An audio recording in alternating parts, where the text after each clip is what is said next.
आज मैथ के top 10 question करेंगे और यहाँ पर हर एक क्वेश्चन के ट्रिक जानने की कोशिश करेंगे जिससे कि आप एग्जाम में हर एक क्वेश्चन को मात्र 5 से 10 सेकंड में उड़ा दें। चाहे तो एसएससी का एग्जाम हो, रेलवे का एग्जाम हो, कोई भी एग्जाम हो, हर एक एग्जाम के लिए ये क्वेश्चन बहुत ज़्यादा महत्वपूर्ण रहने वाले हैं। तो वीडियो के एंड तक बने रहिएगा और क्वेश्चन का मजा लीजिएगा। देखिए पहला क्वेश्चन क्या कहता है, एसएससी जीडी 2024 में पूछा गया है 980 में से क्या घटाया जाए कि प्राप्त संख्या 1350 के 40% के बराबर हो जाए। यहाँ पर जो है हमको x की वैल्यू निकालनी है, क्या घटाया जाए, x मान लेते हैं। तो देखिए कैसे करेंगे, यहाँ पर 980 में से क्या घटाया जाए, मैं ये कह देता हूँ x घटाया जाए। जो प्राप्त संख्या है, प्राप्त संख्या क्या है 1350, 1350 के देखिए का की के, अगर मैथ के अंदर दो संख्याओं के बीच का की के आ जाए, ओके, ऑफ या फिर दो डिजिट्स के बीच, देखिए सभी ने पढ़ा होगा बोर्ड मास, ओके। यहाँ पर आ रहा है ओ का मतलब है ऑफ और ऑफ का मतलब होता है गुणा। तो वहाँ पर जो है गुणा का साइन लगाते हैं, का की के मिल जाए तो, या फिर इंग्लिश में ऑफ 40% के बराबर, तो इस तरीके से लिखेंगे। अब यहाँ पर जो है x का मान निकालते हैं। देखिए यहाँ पर क्या रखूँ, क्या left hand side right hand side के बराबर हो जाए, तो चलिए कैलकुलेट करेंगे। यहाँ पर 135 की 4 से गुणा करेंगे, 400 और 35 चौक 140, 980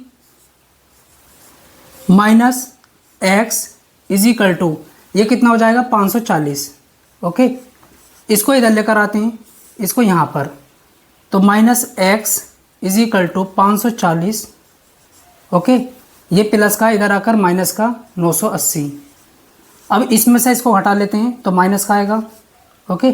तो यहाँ पर बचेगा 0, 8 में से 4 गया 4 और 4 माइनस का, इससे ये गया, तो x की वैल्यू कितनी है 440। यहाँ पर जैसे ही 440 रखेंगे तो left hand side right hand side के बराबर हो जाएगी। जो हमने निकाला वो बिल्कुल सही है, ऑप्शन बी आपका बिल्कुल करेक्ट। देखिए ये क्वेश्चन आपसे एसएससी जीडी 2023 में पूछा गया है, यदि संख्या 40 में 40% की वृद्धि की जाए तो वास्तविक वृद्धि क्या होगी। बहुत आसान क्वेश्चन।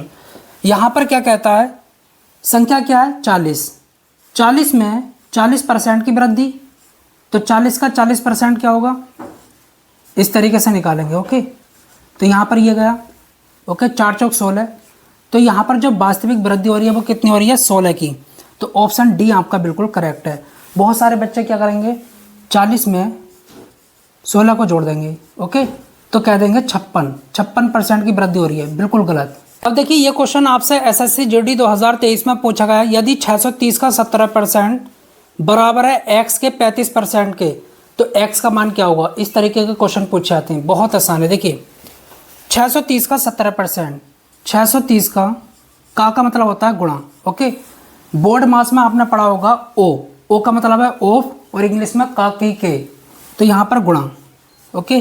630 का 17% इस तरीके से लिखेंगे, परसेंट का साइन हटाएंगे तो नीचे से लिखेंगे, बराबर है किसके x के 35% के, तो का मतलब होता है गुणा और 35%, इस तरीके से लिखेंगे यहाँ पर।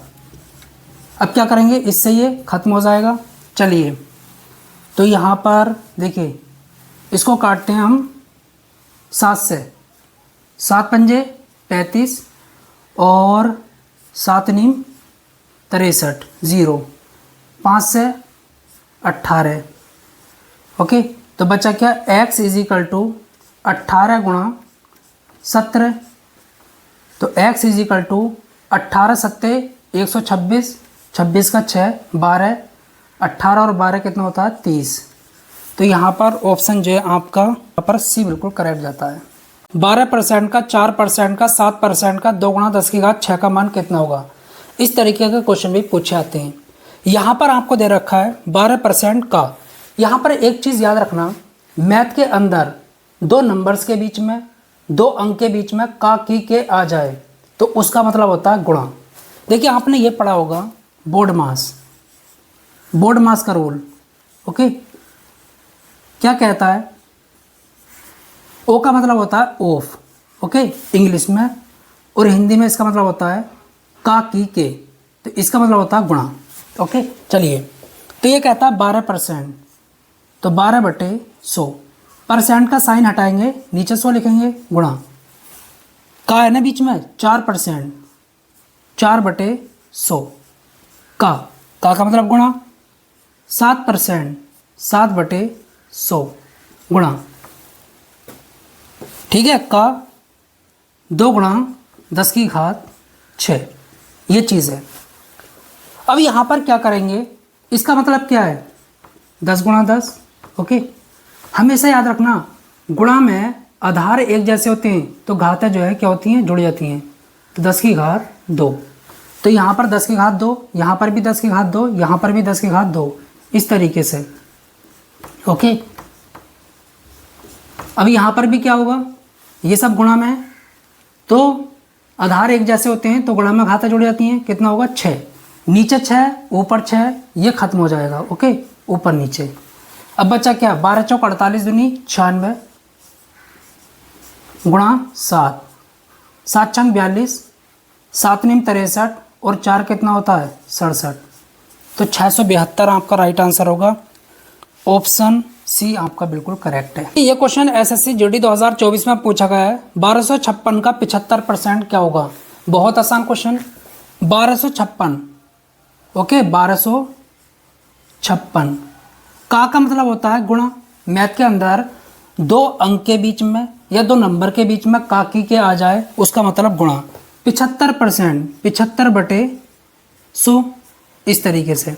चलिए 25 से काटते हैं, 25 तिया 75, 25 चौका 100, ये 4 से कट जाएगा, 4 से 4 तिया 12, 4 इकन 4, 1 4 चौक 16, गुणा करो, 3 चौक 12 का 2, 1 4 3 तिया 9, 942। तो ऑप्शन जो है आपका बी बिल्कुल करेक्ट। देखिए ये क्वेश्चन एसएससी जीडी 2024 में पूछा गया है। 0.025, 0.5 का कितना प्रतिशत है। बहुत आसान क्वेश्चन आपको दे रखा है 0.025, ओके। का किसके साथ है, का किसके साथ है 0.5 के, तो उसको नीचे रखना होगा 0.5।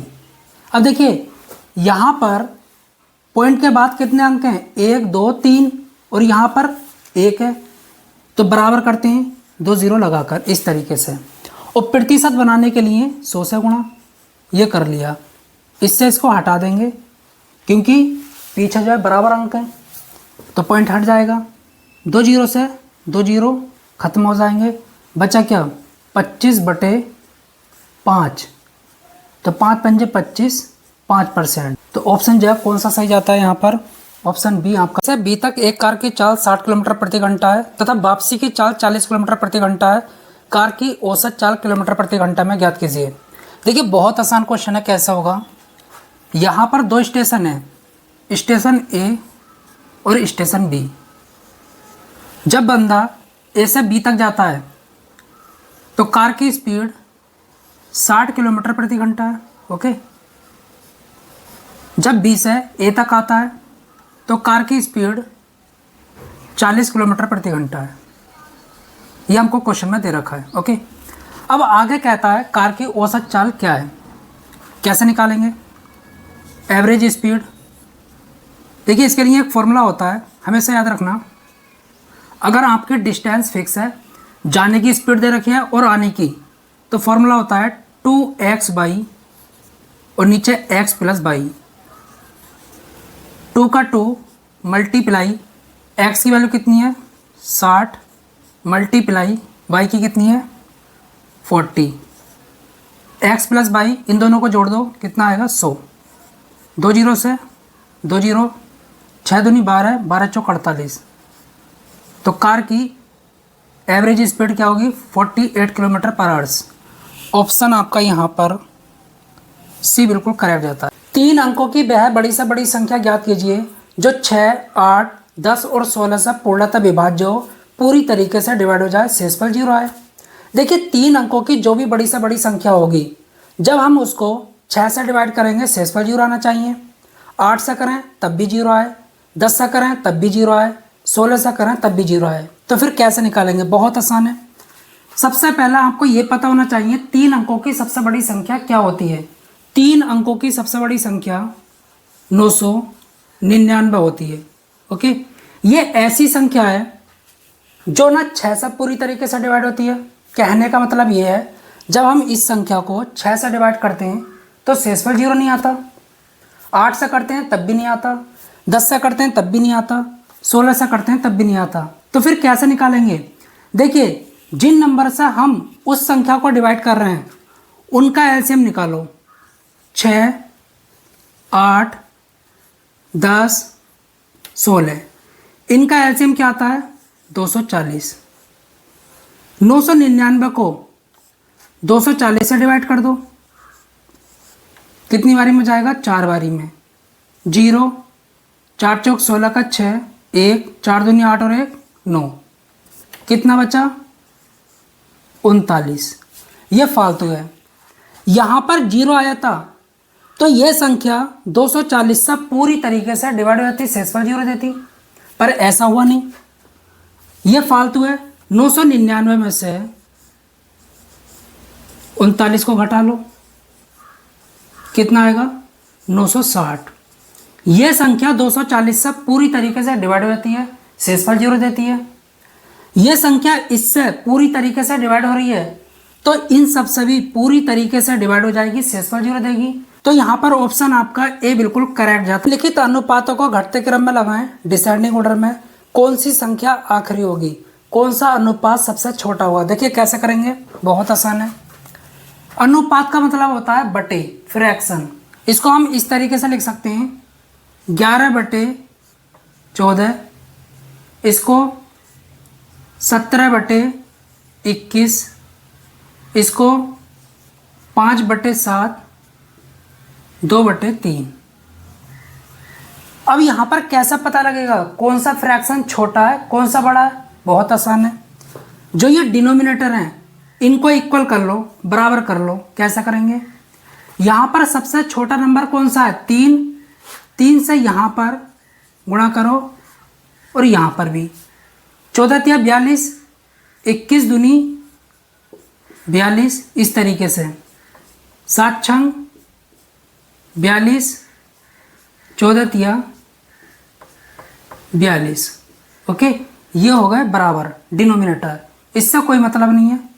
11 तिया 33, 17 दूनी 34, 6 पंजे 30, 14 दूनी 28। इनको डिसेंडिंग ऑर्डर में लगाओ, घटते हुए क्रम में। सबसे बड़ा कौन सा है? 34, फिर उससे छोटा 33, फिर उससे छोटा 30, फिर उससे छोटा 28। ओके, तो सबसे आखिरी की संख्या कौन सी होगी? 28। 28 किसकी वजह से आया? इसकी वजह से। तो सबसे छोटा अनुपात क्या है? 2:3। तो इस तरीके से हम क्वेश्चन को कर लेते हैं।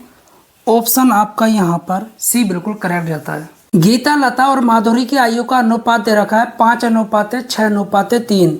यदि उनकी आयु का औसत 42 वर्ष है तो लता की आयु ज्ञात कीजिए। ऐसे क्वेश्चन को हम सेकंड्स में कर सकते हैं। देखिए, औसत का क्या फॉर्मूला होता है? एवरेज का। औसत का फॉर्मूला होता है संख्याओं का योग और कुल संख्याएं, ये होता है फॉर्मूला। अब यहां पर आपको औसत दे रखा है तीनों का 42, योग डिवाइड में कुल कितने बंदे यहां पर? 3। इसकी इससे मल्टीप्लाई करो तो तीनों की आयु का योग निकल कर आ जाएगा। 3 दूनी 6, 3 चौक 12, 126 साल। और उनकी आयु का अनुपात कितना है? 5:6:3। इनका योग कितना होगा? 14। और 14 बराबर किसके होगा? 126 के। 14 नीमा 126, तो 1 अनुपात की वैल्यू कितनी आई? 9। आपसे क्या पूछा है? लता की आयु क्या होगी? लता का अनुपात क्या है? 6। 1 अनुपात की वैल्यू कितनी है? 9। तो 9 छक्का 54। तो लता की आयु 54 वर्ष है। ऑप्शन ए आपका बिल्कुल। एक आयताकार भूखंड के विकर्ण और एक भुजा की माप दे रखी है 65 और 63 मीटर। उस आयताकार भूखंड का परिमाप ज्ञात कीजिए। बहुत आसान क्वेश्चन है। देखिए यहाँ पर एक आयताकार जमीन का टुकड़ा है जिसमें विकर्ण की लंबाई दे रखी है। विकर्ण क्या होता है? जो अपोजिट कॉर्नर्स को मिलाता है। ओके, जो विपरीत कोने होते हैं उनको मिलाता है, उस लाइन को बोलते हैं विकर्ण। इसकी लंबाई कितनी है? 65 मीटर। और एक भुजा की लंबाई दे रखी है 63 मीटर। तो ये कहता है उस भूखंड का, जो आयताकार भूखंड है उसका परिमाप ज्ञात कीजिए।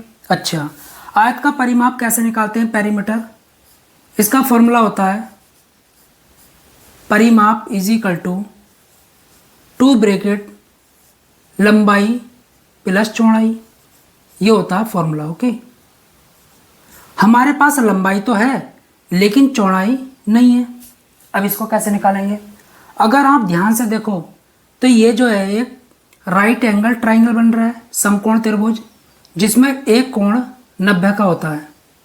90 के सामने कर्ण होता है, इसको आधार बोलो और इसको जो है लंब बोलो। अब इसको कैसे निकालेंगे? चौड़ाई को, इसको लंब बोल रहा हूँ। ओके, पाइथागोरस प्रमेय से वो क्या होती है? कर्ण की स्क्वायर इज इक्वल टू आधार की स्क्वायर प्लस लंब की स्क्वायर। कर्ण क्या है? 65, इसका स्क्वायर, आधार कितना है? 63 का स्क्वायर प्लस लंब का स्क्वायर। इसको इधर लेकर आओ तो 65 का स्क्वायर माइनस 63 का स्क्वायर लंब का स्क्वायर। ए स्क्वायर माइनस बी स्क्वायर, ए प्लस बी, ए माइनस बी, इन दोनों को जोड़ो 128 गुणा इन दोनों को घटाओ 2। ये स्क्वायर इधर आएगा, अंडर रूट बनेगा। तो लंब की वैल्यू कितनी आएगी? 128 दूनी 256 और 256 का स्क्वायर रूट क्या होता है? 16। तो एल की वैल्यू कितनी आ गई? 16। ये कितना मिला? 16। अब परिमाप निकाल लो। 2 ब्रैकेट लंबाई कितनी है? 63 प्लस 16, इन दोनों को जोड़ो 9, 7, 2 से गुणा करो 8, 158 मीटर जो होगा परिमाप होगा। ऑप्शन आपका यहाँ पर। किसी वस्तु का मूल्य पहले 10% बढ़ाया, फिर 20% बढ़ाया, यदि आखिरी बार बढ़ाया गया मूल्य 33 रुपये तो मूल मूल्य कितना था? बहुत आसान है। देखिए किसी भी वस्तु का जो मूल मूल्य होता है वो 100% होता है। ओके, अब यहाँ पर ये देख लेते हैं ओवरऑल जो मूल्य है वो कितने % बढ़ा। कैसे निकालेंगे? 2 परसेंटेज हैं, 10% और 20%। अगर आपके पास 2% हो और ओवरऑल कितना बढ़ा, कितना % बढ़ा मूल्य, कैसे निकालेंगे? बहुत आसान है। x प्लस बाई, ये फॉर्मूला होता है x इंटू बाई डिवाइड में कितना? 100। x की वैल्यू कितनी है? 10, बाई की वैल्यू कितनी है?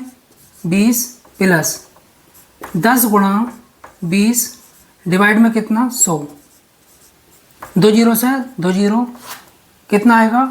32%। ओके, 100 से 32% बढ़ा, ओवरऑल जो है आपका मूल्य 132% हो गया। ये तो मूल मूल्य था, बड़ा कितना? 32%। तो 100 से 132% हो गया। और एक्चुअल में ये कितना बोला है? 33 रुपये। 1% की वैल्यू कितनी होगी? 33 के नीचे 132 आएगा। 132 आपको क्या निकालना है? मूल मूल्य, मतलब कि 100% की वैल्यू। तो 100 से यहाँ पर गुणा कर दो। ओके, 33 डिवाइड में कितना? 132 गुणा 100। कितनी बारी में जाएगा? 4 बारी में। 4 से काटो 25 बारी में, तो 25 रुपये। ओके, जो उस वस्तु का मूल मूल्य था वो कितना? 25 रुपये। ऑप्शन आपका यहाँ पर डी बिल्कुल करेक्ट है।